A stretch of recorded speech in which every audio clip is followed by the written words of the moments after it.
Welcome to YOUCANIC. Today we have a 2018 Mercedes GLC, and on this vehicle I'm going to show you how to manually release your fuel door in case the little actuator motor in there has stopped working. Also, if there's no power to the vehicle, this will not unlock. So generally you should be able to press on it, and when you press it hits a switch there that then opens up the lever and then opens up the door. So the way we get access to it is right here. You just need to pull your wheel liner down a little bit, just like that, and then be able to reach up in there. And then what you're looking for is a little red tab, and I'll show you that. So with your wheel liner pulled down a little bit, you see that wire that goes in there and that red tab on there.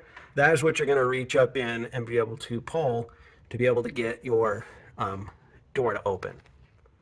All right, so I'm going to just pull this wheel liner down, and then that way we get some access. And if you have your tire on, it might be a little tighter, but if not, then you reach up in here and where that little red tab is, and you'll feel a little tab piece that you can put your finger on. And what you're going to do is push on that tab toward the outside of the vehicle, and that's what unlocks and opens up your full fuel door. And now you'll be able to put fuel in your vehicle if your little actuator unit went. Thanks for watching YOUCANIC, where you can be the mechanic.